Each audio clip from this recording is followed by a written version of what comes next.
Асқармен жолда кездескенде азан шақырылып жатыр еді. Бүгін жұма, білесің ғой, сені мешітке апарайын дедім.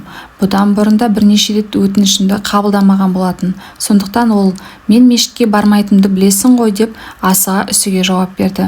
Білемін, бірақ бармауының себебін білгім келеді. Қайдан білейін, әйтеуір барғым келмейді де тұрады. Қысқасы ол жаққа тартпайды.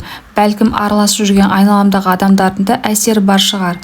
Оның үстіне шалбарының қыры бұзылып, тізесі шыға ма деп қорқам. Мен болсам таңғалған күйде, қалжыңдап тұрған шығарсың, шалбарының қыры бұзылады деп мешітті тастауға бола ма? Шынымен айтып тұрмын деді. Киімдеріме қатты көңіл бөлем, әсіресе ақ түсті киімді қатты ұнататынымды білесің ғой. Шынымен де солай еді. Үнемі шыттай киініп жүретін, қашан көрсең де киген киімдері ақ түсті, қыры пышақтай, қырындай болып тұратын. Жарайды, өмірінде бір рет болса да мешітке бардым ба? Бала кезімде атаммен бір-екі рет ілесіп барғанмын, бірақ мұнан кейін мүлде бармайтын шығармын деп жауап берді.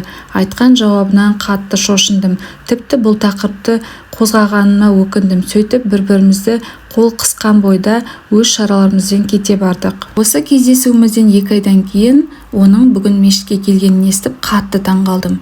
Дереу апыл-ғұпыл мен де мешітке келіп жеттім.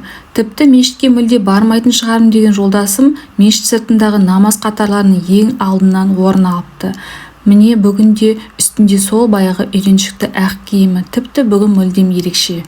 Ақырындап қасына жақындадым да сыбырлаған бойда, «Қане, мешітке мүлде бармайтын шығармын деп едің ғой?»